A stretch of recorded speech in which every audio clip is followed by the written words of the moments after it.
Hey, what's happening? Welcome back to Vanchovy and the Pleasure Points podcast, coming to you from the driveway where Vanchovy is now parked. This is an episode that I wanted to address and redo for a while now, talking about my journey with inflammatory bowel disease. And so to make it to be something that you might share with someone that you know that's dealing with this or any kind of chronic condition, talking about, the journey that I had when I was in it, and also sprinkling in some of the insights that I've had with 20 years of clinical experience of working with people who have been very, very sick. There's stuff in here that I think is going to be very, very relevant to anyone who's really frustrated with not feeling well and is looking for a different approach. So hopefully you guys find this to be very helpful and useful. As always, you can hit up the show, pleasurepointspodcast@gmail.com. Find me on Instagram @JamesERoar. And thanks so much for being here. Without any further ado, enjoy the show.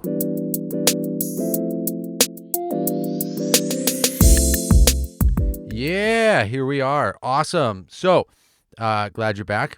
Welcome to the episode. As we're basically kind of relaunching here, I realized that there was kind of a void in my little podcast library, in that people often will ask when they hear about my story and stuff, well, what did you do to finally feel better when you were sick with Crohn's disease or colitis, depending on the diagnosis? And I didn't really have an episode. I had one early on, but let's be real. If you've been following the show from the beginning, those early episodes are a little brash, a little more swearing than I'm comfortable with now. And I also, after what we've been through for the last couple of years, and just the more time I have on the planet, and distance away from having been so sick, my perceptions of some of that stuff have changed a little bit. So I thought it might be interesting as we do this little relaunch to try to be concise about my experience and some of the things that I went through that helped me to transform and helped me to heal where doctors said that maybe I would never be able to heal.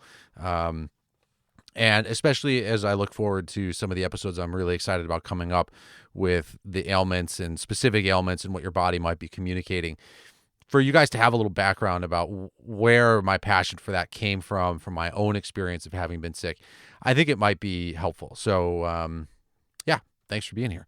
All right. So for those of you who don't know, when I was in college, I did my undergraduate work at Stanford. And when I was there, I got really sick. I got diagnosed with, I started having blood in my stool after a trip to the jungle, to Peruvian Amazon. And I figured it was a hemorrhoid, but it turned out that it wasn't. And as I kept having more and more bleeding, eventually I went to a doctor, a GI doctor, right before the start of my junior year.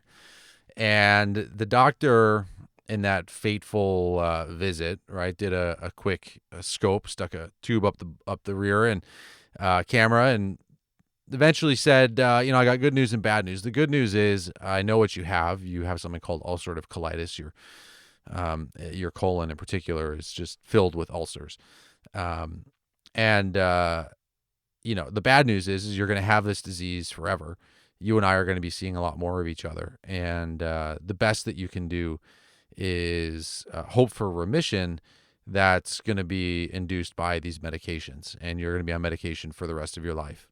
So, I had never really been sick before. And that was quite a diagnosis.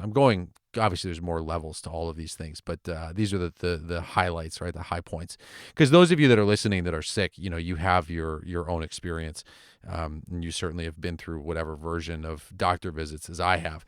And so, I didn't know. I grew up in the Midwest, so we just do what our doctors tell us to do. And I started taking medication, and the medication it wasn't really helping. If anything, I felt like I was just getting worse. And so I go back to the start of my junior year, and I'm running to the bathroom now. There's like a lot of urgency.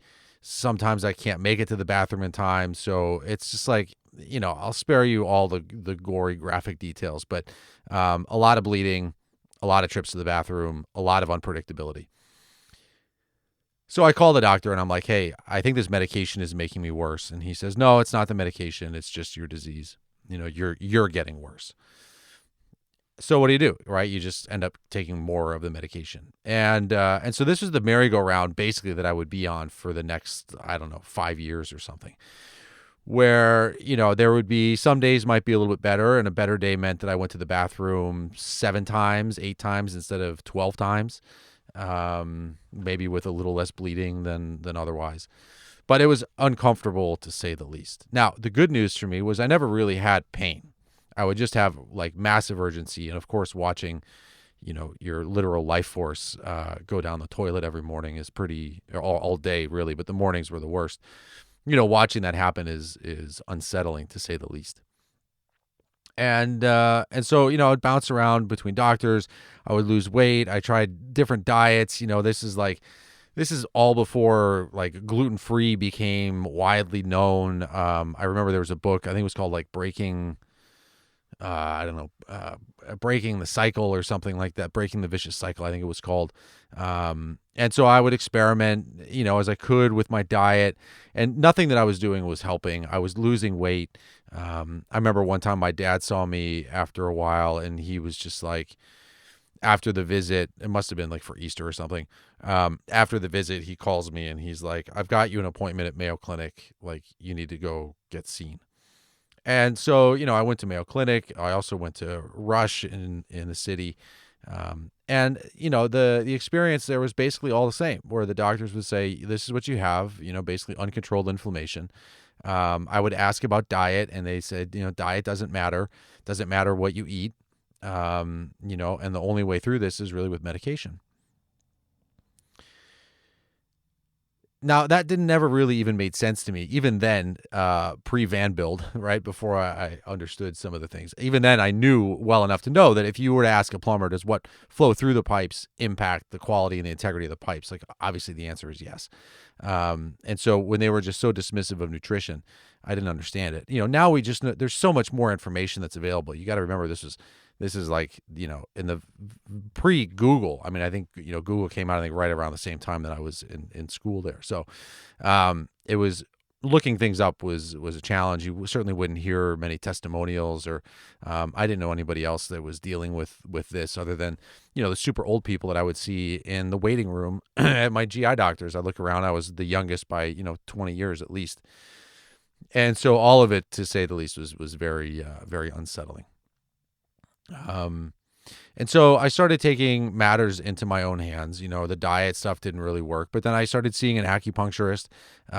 Growing up, I had seen an acupuncturist a few times for some back pain and sinus issues when I was a teenager. And so when I was in college, I sought out an acupuncturist, and she was great. She helped to alleviate like some of the stress and the tension that I was experiencing. But it never really did much to handle the symptoms. Like the direct inflammation and the bleeding. But nonetheless, it gave me a bit of a break, and it helped. I remember, and also like looking back, it reminds me of just how out of touch I was, with stress levels, right? I remember going to see her one day, and she was like, what are your stress levels like? I'm like, they're fine. It's normal. And she's like, what do you have going on? I was like, well, I've got 3 20-page papers due in like 2 days, and I've got, an exam on Monday. And she just laughed, and I didn't understand, because like that's just the grind that you're in. I was just what I was used to. We all worked really hard to get into a university to have that kind of opportunity, and so that was just what it was. It's just what I dealt with. And yeah, I'll never forget. She was just like, she was laughing as she put the needles in. It was and now, like, I've definitely done the same as being a practitioner, where you're just like, oh, wow, okay, that's what you're in right now. You have no idea how super stressed you are. Okay, cool.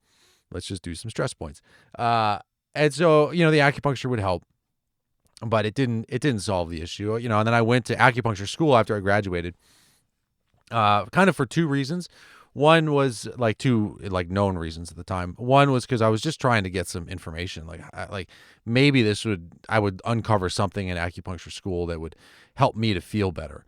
And 2, I couldn't really hold down another job, because like my gut was so unpredictable that, I couldn't imagine like being like in a board meeting or in a team meeting or something, and then have to run to the bathroom and all of that. And what I knew about acupuncturists is that, they could put the needles in their patient and then they could leave the room and let the patient rest for a little while. And looking ahead, because I was told that I was never really going to feel that much better. The disease was always going to be there. I was like, okay, looking ahead, I can manage this illness on a very functional, practical level by being an acupuncturist. I could treat patients if I'm running a little late because my stomach doesn't feel good. Like, clients are used to their doctors running late, and so like that's okay. If I have to run out and leave, I could do that.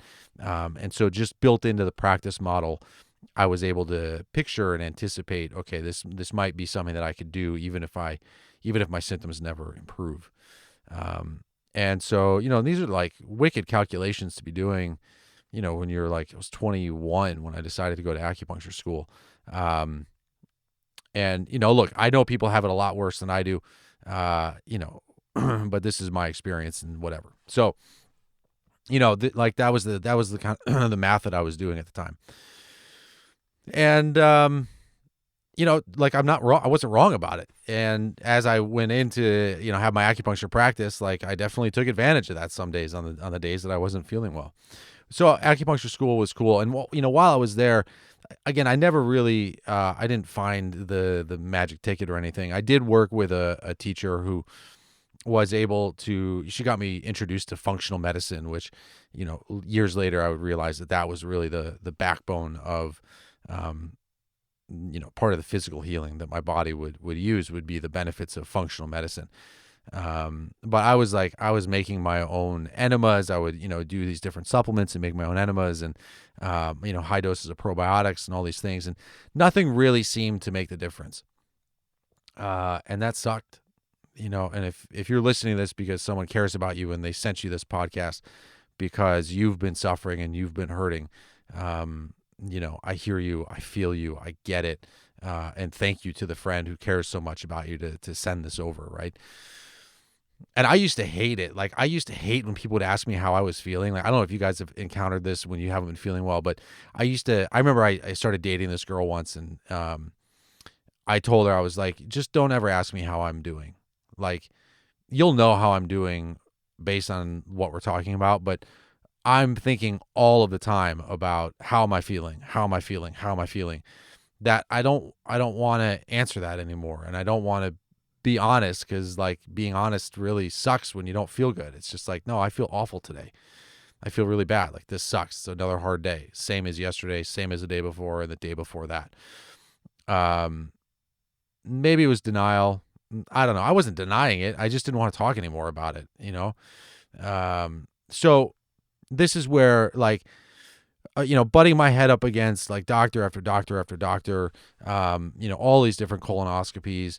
After I graduated acupuncture school and I was working in Chicagoland, I went to get another doctor. And, we tried these different medications and nothing was working. And then finally she says to me, she's like, okay, you need to be on, basically like, like a hardcore immune suppressant.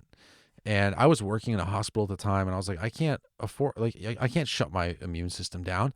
I'm not even sure if I had health insurance. Like, maybe I did. It was some like horrible state-run thing. I couldn't afford the medication that she wanted me to take anyway. So it was like twofold. I was just like, I don't want to shut down my immune system. Like, I'm a healthcare practitioner. And like, I can't afford this medication anyway. And so she fired me. Like, have you ever been fired by a doctor? It's pretty amazing. So I got fired. And she was like, if you're not going to follow my recommendations, I can't have you under my care. Like, if something goes wrong or like you get worse, like, I don't want to be the doctor on duty, so to speak. So by law, doctors have to give you like referrals, 3 referrals to other practitioners. So she gave me that. But I knew deep down that I had to find another way. And that if I didn't, I was going to get sick. And, I felt like, I don't know, whether cancer would be inevitable or whatever. Like, I just knew I had to find another way. And I didn't know what that was. Now, throughout this whole time, of course, I had been, tending to like some meditation and mindfulness. But it was really when I felt like I had no more options, I think, that I really started to just go inward even more. And I started to watch my thoughts. I started to really pay attention to where my thoughts were going. I started to examine and really look at, like, what am I telling myself? What am I, what is the belief system that I'm operating under? And there's so much to unpack here. But in short, what I realized was that I was trying to quote unquote heal, like, with a ceiling above me, with a limitation that my healing could only go so far, because I was believing the hex that I'd gotten from all of my different doctors, which was that, I was pretty screwed up, and the only way that I could ever handle my disease was going to be through medication. And up to this point, all the medication options they gave me didn't help. If anything, they made me worse. And so, like, that's a tough spot to be in, is to be like, okay, well, they've said this is the only way and this way is not working. So where does that leave me? And the beauty is, now listening to this in 2022, the other alternatives are so much more obvious and out in the forefront, at least so I thought. But looking at, some of the dialogues that have happened over the last 2 years, it still seems like there might be some pretty strong resistance to some of these natural alternatives. So, this is hopefully a helpful prayer to kind of put out there in the world, my little song of the journey that I had. So I was like, I have to figure something else out. So I started to go internal, and I was like, okay, well, maybe I need to not believe the story that they told me. Maybe I need to write my own story. And so I started looking at that and said, okay, well, what are the beliefs that I have about my healing? Do I believe that I can heal completely? Do I believe that I can get there without pharmaceuticals? I'd better, because I had decided that I wasn't going to take them anymore. So I had better develop a belief system that says that I can feel good, and then it's like, can I visualize myself feeling good? Can I even imagine a day without symptoms? Can I even imagine, like, all of this going away? And the truth was, at the time, like, not really. Like, I couldn't, because I had been, believing this limiting belief system for so long. And so I couldn't believe it. I just didn't believe it. I was like, I don't know. It's like when you've been walking with a limp forever, or for 8 years, like, and you try to say, okay, can you imagine yourself walking without a limp? It might be kind of hard, like, realistically. You might be able to remember a time when you wouldn't feel good. But to actually see this version of you now transforming into something that doesn't have those symptoms is a little bit more challenging, perhaps. And I use this question now when I'm talking with whether it's, acupuncture clients, oil clients, or even, people in our oil team that are growing their business, is like, can you imagine yourself feeling how you want to feel? Can you imagine yourself having the success that you want to have? Because if you can't even imagine it, it's going to be damn hard for you to be able to create it. And so then it tells me, like, this isn't so much an issue of physical things. This is about beliefs. This is about, tending to the mental garden. And so I started looking at that. And I realized, as I was observing more, being much more intentional about where are my thoughts going throughout the day, being brutally honest, that really what I was doing was I was keeping track of the times that I felt awful, because those are the times that were the most jarring, when you're running to the bathroom or cleaning up after yourself because you didn't make it to the bathroom in time. Those have a way of sticking with you more than a mundane moment where maybe you felt okay, you had some energy, you didn't have any pain. And so, I realized that my mind was just conditioned to focusing on those 6 or 7 or 8 moments that were pretty traumatic every day. And then all the moments, almost, right, where you're holding it and hoping that you can get to a bathroom in time. It's a lot. But also, it wasn't a lot. When I started looking at it, I was like, hey, I got 24 hours of a day here. And the majority of those hours, I'm not spending in the bathroom. I'm not spending those hours, like, actively engaged in cleaning myself up or any of that, right? I'm living my life. I'm breathing, I'm eating, sometimes I could, maybe go for a longer walk, get a little exercise in. I was still able to work, albeit, like, not nearly as effectively as effectively is an interesting word, but it's not the way that I would do it now. It's like I was able to do a lot of the things. I was just doing them all under this like huge feeling of stress and tension and anxiety of, am I going to feel good? Am I going to have to leave? Where is the nearest bathroom? I was like Jason Bourne, noting where all the bathrooms were, how many steps it would take to get there. If somebody was going into a bathroom in the restaurant, I would keep track of it. Breakfast places are the worst. Oftentimes they just have one stall for men and women or whatever gender you are. Or even if it was a men's and a women's, the men's room, they might have a urinal and just one toilet, where women's rooms usually have at least two toilets. And so if some dude's in there like reading the newspaper or on his phone or whatever, like, I don't know, I could have to wait 10 minutes. And oftentimes I didn't have 10 minutes to spare. And so this is the kind of tension. And, looking at it, so much of that, I can look at it now and say, well, so much of this is about vanity. So much of this was about like, how was I going to be perceived?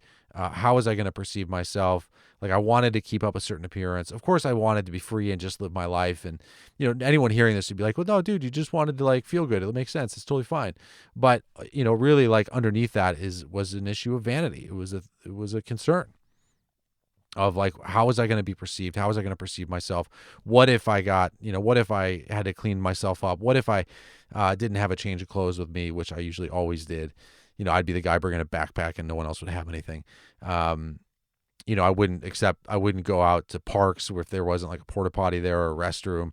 I would not accept dinner. I would always try to avoid dinner with people. I would meet up for, drinks afterwards or whatever. I'd make up some excuse as to why I couldn't go to dinner because I was afraid of what would happen after I ate, right? So all of this stuff was vanity. If I didn't care, if I was more open, if I was surrounding myself with people who were supportive and I was honest and vulnerable with them, then I can imagine it now being different. But at the time, this vanity, this caring of like how I saw myself and how others perceived me was so strong.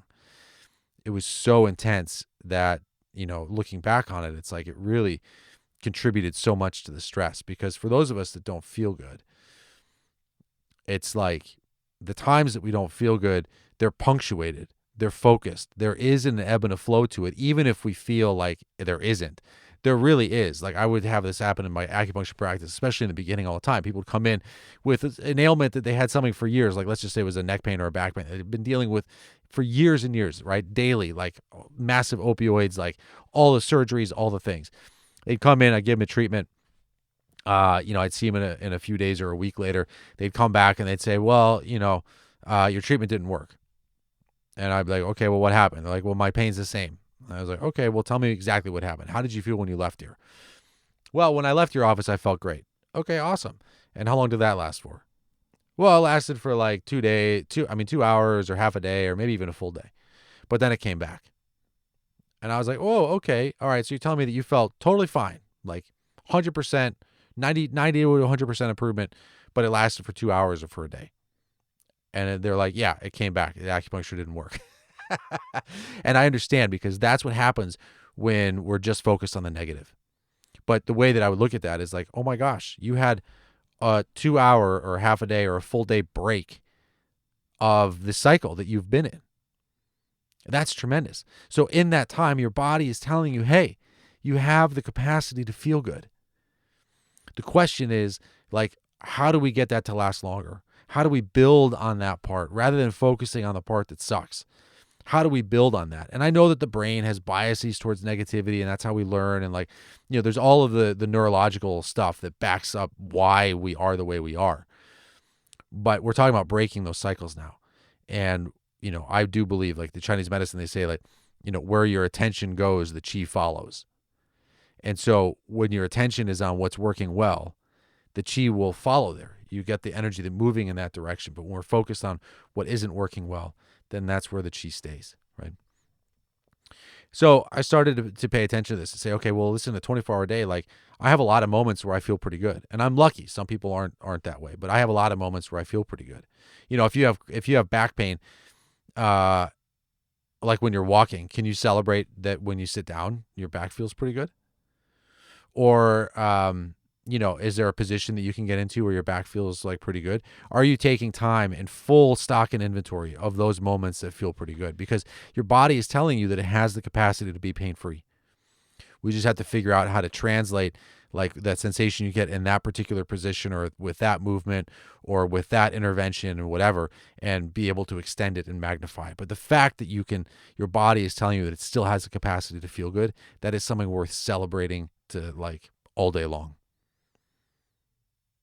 So we're celebrating the fact that like I had a lot of moments where I felt pretty good, right? Or like not as awful. And I started focusing on those. And that when I would run to the bathroom or when I would, not feel good, going to the bathroom 7 times in the first, hour and a half of being awake, rather than focusing on those trips to the bathroom, I'd focus on the times that I wasn't in the bathroom. I would focus on the times that I was able to drink water and be fine. Those times I could eat and not have a reaction afterwards, or any of the other times other than that. And I started focusing and visualizing my wellness rather than my illness. And at the same time, I had to do some major soul searching about like the paradigm of belief that I had. And this is where I think essential oils and acupuncture in particular can be so, and even Reiki and these stuff can be so helpful, because it provides a different perspective to look at what your symptoms are. Chinese medicine in particular, because it's been around for so long and it has such a powerful lineage and tradition where they have like clear diagnostic criteria. And, when you see an acupuncturist, a good one, who's not necessarily just doing like whatever Western medicine says to do, they're going to look at you and they're going to take inventory of what your signs and symptoms are, what your body is telling us through the pulse and the tongue, and give you a diagnosis that's relevant for that moment in time. Now, you might have a diagnosis that happens over and over again, or a tendency or an inclination to be in a certain way because, our body tends to be like ruts and grooves, and we, tend to fall back to certain places, different baselines.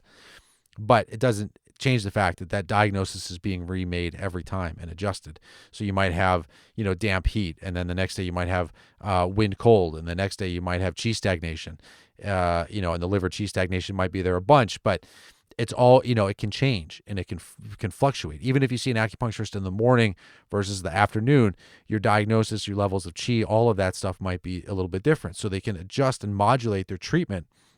Or we can do this with oils, give you different oils to use as well to help you to find that balance based on how you are at any given moment. And this to me is so gratifying. And it is the reason that alternative medicine is so important right now, is because you're not just one thing at one time. You're not just fixed in that diagnosis. You're not just fixed in that pattern. You are a dynamic, fluid individual who is the culmination of the things that you ingest, the things that you think, the things that you believe, the environment that you're in, and where you are aiming your energy. All of that contributes to being who you are. You're not just the diagnosis. So I had to shatter some of that belief.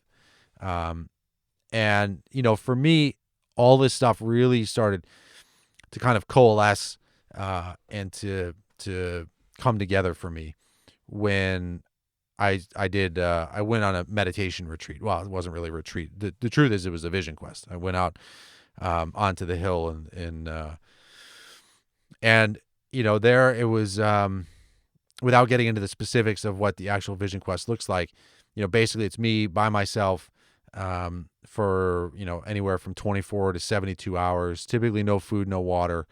And you're praying, you're sitting with yourself. And what was so interesting to me about this was that I was so excited, right? I had started leading up to it. I had started kind of paying more attention to what my thoughts were, paying more attention to this. Okay, I'm going to magnify the good times and focus on that. And I was so excited about this vision quest. And when I got there, when the community, it's a beautiful ceremony. They bring you out to your spot, like on the hill or in the woods, wherever you're doing it. And they, sing a song and they celebrate you and whatever, and then they leave. And I was so excited for this. I'd been looking forward to it for months and preparing and all this. And I got out there. I got in my little spot where I wasn't going to leave for a couple days. And they sang the song, and it was beautiful, and it was like the community was there, and then they left. And it took everything in me to not leave with them. They left, and within the first 5 minutes, I was like crawling out of my skin. I didn't want to be there. I was so like uncomfortable, but I didn't want to be there. It wasn't hot. It wasn't that there were bugs. It wasn't like anything like that. I'd camped a bunch before. I wasn't afraid about being by myself. I did not want to be there. And this is the kind of resistance that can come up usually right when we're at the cusp of a breakthrough. But I didn't know that then. I was just like, I don't want to be here. This is stupid. This is a waste of time. What am I doing? Like, what have I done getting fired by my doctor? All this stuff that I've been thinking was like stupid. Like, who am I to think that I could think my way through all this? Like, it was crazy. I've never had my mind race so fast and just go so negative so quickly in an environment that was like totally safe, that I had been super excited about. And really it was just because I had been so excited for this opportunity that I stayed. And I was like, no. Well, I had also made a commitment. I had made a commitment. And part of what may have contributed to this was that prior to going out there, the person who was facilitating and leading this vision quest, he says to me, he goes, why are you here? I had never met this guy before. He goes, why are you here? And I was like, well, I've been really sick. I've got, these symptoms and I'm really worried about my future. And, this is what my day to day is like. And I'm bleeding out. Like, I'm probably anemic. Like, and I just rattled off like this whole like sob story of, this whole sob story of what was happening to me. And he was not moved by it at all. And he just kind of shrugged and he was like, maybe. And maybe you have to decide if you want to live. And that immediately put me on the defensive. I was like, I'm not suicidal. Like, of course I want to live. What kind of bullshit response is that? It's like, of course I want to live. This is why I'm here. I told you, like, I want to live. I want to feel better. I want all these symptoms to go away.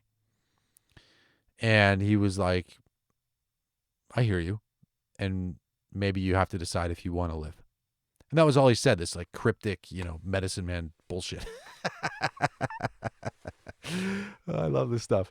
And so, that may have fueled some of the inner rage, right? So that, like an hour later, I'm put out on the hill and they leave, and I'm just like seething internally.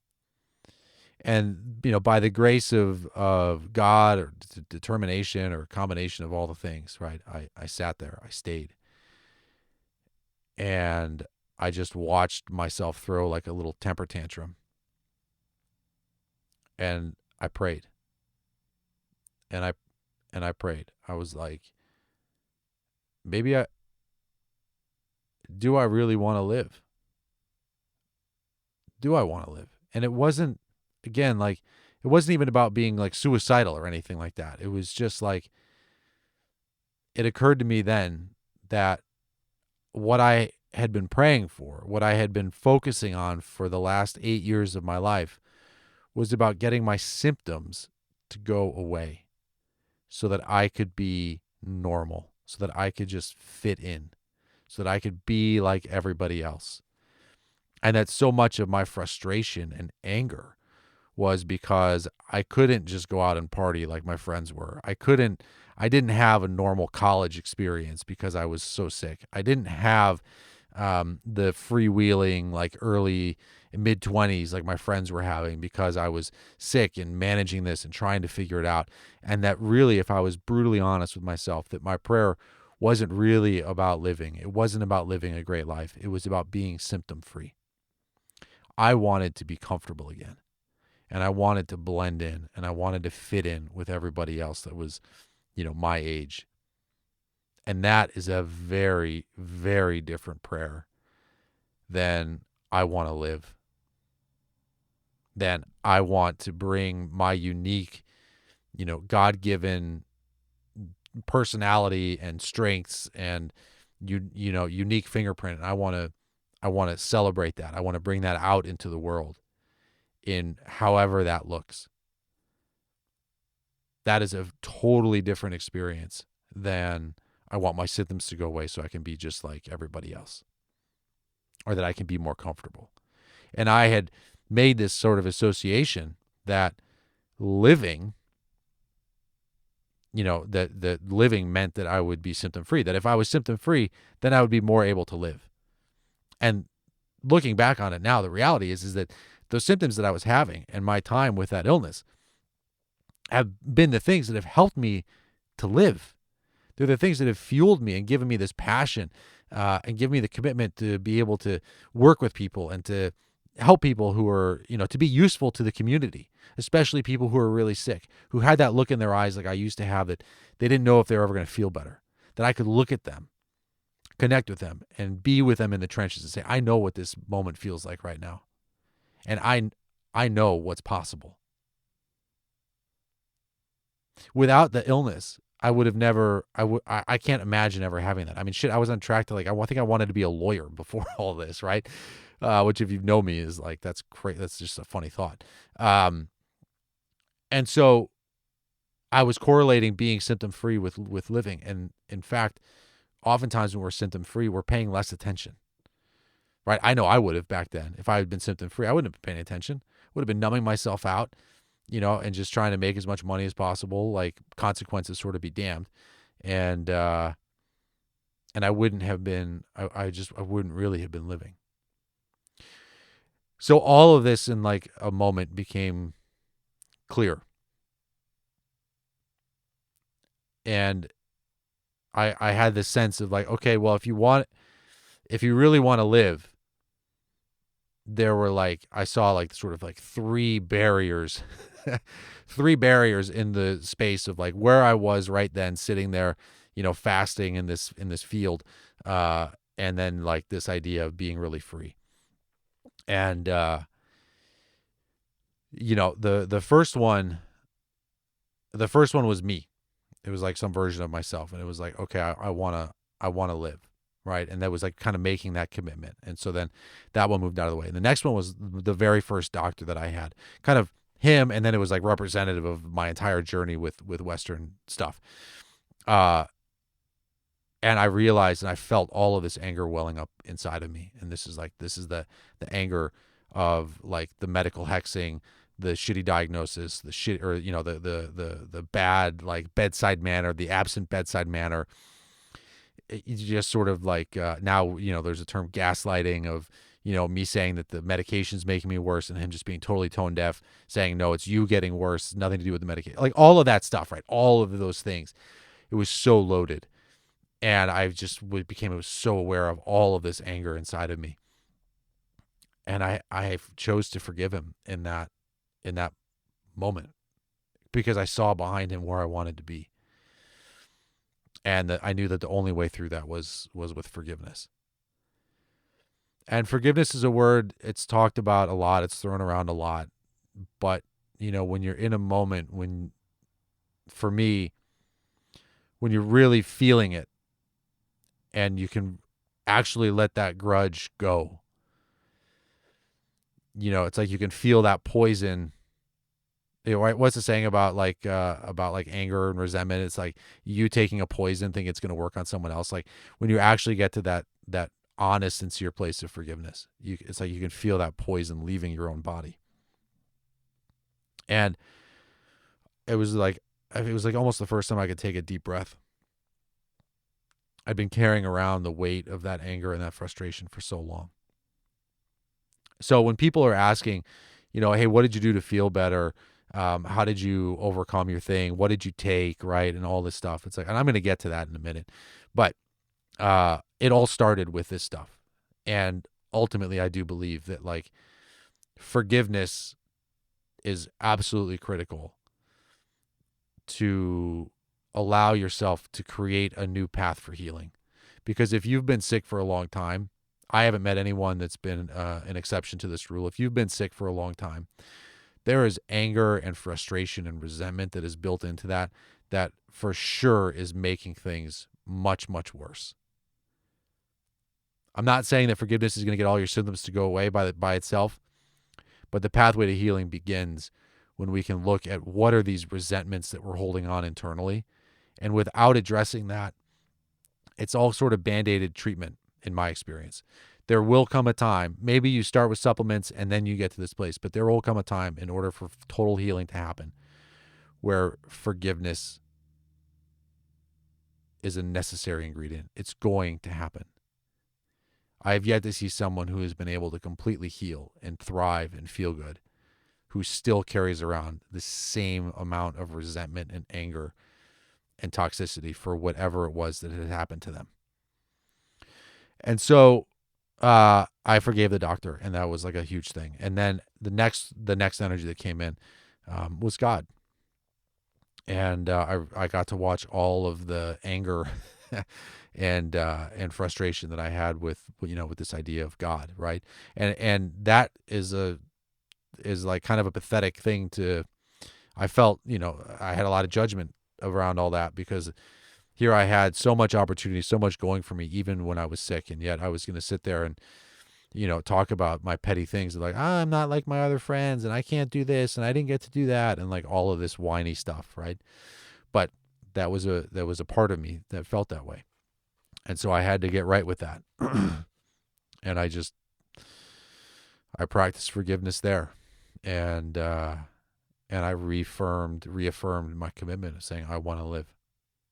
That I want to live, and I was going to let go of what I thought living was going to look like. And I said, okay, I'm here, use me. And if I have to be, if that means being sick, like forever with this, for as long as I get to live, like, then that's what it is. But I'm no longer going to allow this illness to hold me back. I'm no longer going to allow just this desire to be symptom free to take over my life without celebrating all that is the majesty of this existence. And I I just was enveloped in like this sort of celestial embrace of just like this relief, and this, like, I felt the toxicity just drain from my body, and like I was becoming an empty vessel. I don't want to get too mystical in this in this episode. There's all sorts of other stories around like this whole thing, but I want it to be very like, this is sort of matter of fact, but I always tend to get a little mystical. But I felt good. I felt nice. I felt connected for the first time maybe ever. And the rest of the next like 2 days like flew by. No food, no water, like didn't matter. I felt great. Just was like full of joy and wonder. I had been carrying around this burden and this toxicity for so long. And having that new aim of like, okay, it's not about being symptom free. It's about being in balance with my destiny and my purpose in life. It's about being able to create and celebrate this miracle of life.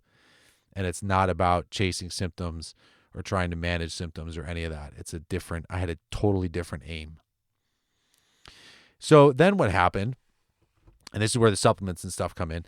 So then what happened is I went back to my office, and I used to work at the time with an integrative medical center where attached to our treatment rooms, there was like a great wellness shop. And the women that ran and did the buying for this wellness shop were absolutely tremendous. And I get back, and within the first week of being back, I notice a supplement. This thing like catches my eye in the corner.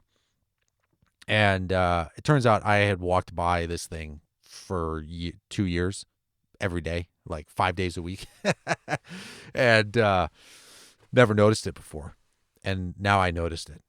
And I went to the receptionist, and I was like, hey, like, this is kind of what I've been dealing with for the last like 7 years. Should I take this? And she goes, oh my God, this is like the most important thing for you to take. You need to take this right now. Like, buy it, get a glass, and like drink it. It was a shake. It was a medical food shake, where the ingredients, the main ingredients were turmeric and ginger. And so I did. I took it, and it was the first. When I drank the shake, it was like every cell in my body, it was like I could see it absorbing the nutrients for the first time. I felt like it was the first thing that I'd eaten in 8 years that my body was able to fully absorb. It's like the feeling was like if my cells could sing, they all just sang hallelujah in that first sip. it was such a profound kind of truth response or energetic interaction with this supplement. It was, I can't, I don't know, I give medical advice. I probably shouldn't even say the name of the brand or the thing, because I don't want you to think like, oh, you take this and your Crohn's is going to be cured. But the main ingredients are turmeric and ginger, and it was a medical food. Absolutely, like it was a shake, and so so good. And so I started doing that, and then I started. Eventually, I added in another product, which helps intestinal lining repair. It had like, what did it have in it? Licorice, high doses of glutamine, and DGL, and I think there might have been some aloe vera in it. I'm not entirely sure. I don't really remember all the stuff that was in it. But the combination of those two things, it was like then the ulceration started to change. The bleeding started to get less. I think I continued to make some homemade enemas to try to get the healing really locally to where the issue was. And then eventually I started adding in high doses of probiotics, lots of boswellia, which is, frankincense. And so that was kind of the main like physical backbone, functional medicine stuff of the healing. So you're looking at like high doses of ginger, high doses of turmeric. We've got frankincense, and then high doses of glutamine, licorice, DGL, deglycerized licorice, and aloe for the tissue repair. Celery seed essential oil now is also helpful for tissue repair, especially if you've got like more damage, like in the upper GI area. And now knowing what I know about essential oils and the power, like doTERRA wasn't even out there. It wasn't even in existence when I was, going through all this healing. And there's a lot more you can get into with functional medicine and all that. Like peppermint essential oil is tremendous to decrease some of the bloatings and the symptoms there, especially the peppermint that is now, doTERRA has one that's double encapsulated, so it can be delivered directly to the intestines, which is like, oh man, I wish I'd had that when I was like super sick. So there's a lot that you can get into, but it's like, I just believe this is how all of this stuff works, and this to set up kind of future episodes where we're talking about other symptoms and other diseases and imbalances, is that, mentally and emotionally and spiritually, we have to get ourselves like in the right place. And then it's like the splinter is removed from our eye and we can actually see again. And we can see some of the things that have been out there. Shortly after I started doing that, I found this other acupuncturist, and I went to see her, and she's super psychic. And she's like, where have you been? I've been waiting 2 years. Like, I had met her before. She's like, I've been waiting 2 years for you to come in here so I can start working with you. And stuff like that, where all of a sudden it's like the things that I knew I should have been doing that I hadn't been doing just started to flow. And I believe it's because I stopped changing from like just trying to be symptom free into really living in a way that's in alignment with God, with your destiny, with nature, finding that balance with the natural world, and having that aim be different. It was as though I could start seeing all the things, and I had the energy to start doing and taking action where otherwise I was blocked before. Because you could take this stuff and listen, all that, like some of those things, like I didn't take those particular products, but I had done some stuff with frankincense. I had taken the probiotics before. I had done some functional medicine before, and it didn't really help all that much. And I'm I looking back on it, I think it's just because I wasn't ready for the healing. My whole approach at it was out of desperation, out of scarcity, out of fear. And it wasn't out of this co-creative act of, how do I live my best life? How do I show up in a powerful and profound way? And that was like the big turning points. Over the years, I've added things in, taken things out. The visualization was important, right? When I chose to live, after I went through those forgiveness steps, like I could start seeing myself feeling better. I could see myself living. I didn't know what was going to happen with the symptoms, but I could see myself living in alignment. I could see my heart being open. I could see it. I could feel it for the first time in a long time. And it's just continued from there. And then as I was starting to heal, I started visualizing like a clean colonoscopy. I started visualizing that moment where, the new doctor, whoever he was or she was, would tell me that I was disease free. And it happened eventually. It took probably from that time, it took probably another 3 or 4 years to get that super clean diagnosis. I went in after I was feeling a lot better for a colonoscopy. 2 years later, I found a new doctor, and they found, he's like, the big ulceration is gone. I can see like where there's some scar tissue from how sick you used to be, but there was still inflammation microscopically. And then when I went back for a follow-up a year or two later, they couldn't find anything. And the guy was just like, he's like, let me get this straight. You're not taking any pharmaceuticals. You're not doing anything that we've told you to do. You're just taking some of these supplements and like, living your life and getting acupuncture and all these things. And this is what's happening. And I was like, yeah. And he's like, you're disease free. He's like, I've never seen this before. I don't even know what to tell you. But like, congratulations, keep doing what you're doing. And I love that because that was a moment that I had visualized for so long, years, from the time of that vision quest until there, like probably 4 years later, I had started visualizing like the doctor being like, we can't find the disease anywhere. Like, I don't know what to do with you in all of the best ways. Right. So when I'd heard it, obviously I had been feeling a lot better. So when I heard it, I was just like, yeah, okay, cool. Like, I figured this is what you were going to say because I knew I was feeling good. I could tell I was feeling strong. But then when I left his office in beautiful Miami, I sat down on the bench outside and I just wept as kind of the culmination of, this, what would have been, I don't even remember now, probably a 10, 11-year journey, from first diagnosis to that. And, it's, nothing is ever fixed, right? It's like everything is constantly finding that balance and that harmony with all the things that we're taking in at once. And so, hopefully, this kind of gives you a sense of the journey that I was on. And if you're feeling really sick, if you're frustrated, you're not alone. There is hope. Hit up the show. Reach out to me. pleasurepointspodcast@gmail.com. You can find me on Instagram at James E. Rohr. And we can carry the conversation on there. Now with all of these different companies and products and stuff, there's just so much more available as far as information, tools. If you're going gluten-free, there's so much easier to go gluten-free. I mean, now there's like options of the kind of gluten-free grains and stuff that you're doing. Obviously we have a full arsenal of these, essential oils that I'm just totally in love with.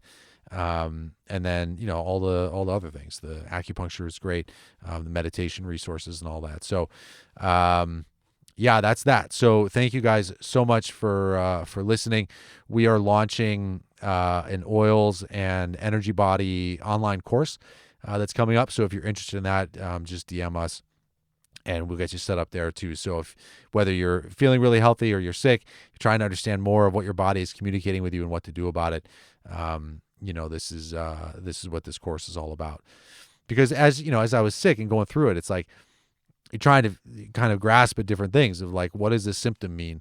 And what is my body trying to communicate with me? And, at the end of the day, I would, like, Chinese medicine says that memories are stored on the blood. And so I would be like, okay, like I'm bleeding a lot. So like, what is the memory I'm trying to let go of? What is the thing that I'm trying to forget? Right. And it's not, that's like one train of thought, but it's like when you're really frustrated, it's a much better use of time to ask yourself, like, what is my body communicating with me, instead of like, how am I so screwed up? Am I ever going to feel better? So like a lot of healing is about asking yourself better questions. How am I feeling better? How am I in the flow? How am I in alignment? Thank you for my body's healing. How is my body healing? How am I moving in a good direction, rather than, asking yourself, how am I so sick? Why am I so sick? Am I ever going to feel better? All of the things that lead to negative responses, being able to redirect that. And so having these different maps of the bodies and having different tools can help facilitate that conversation to trend in a right direction, to lead to greater transformation, rather than, being harder on ourselves. So thank you guys as always for being here. Looking forward to the conversation continuing. Have a blessed day.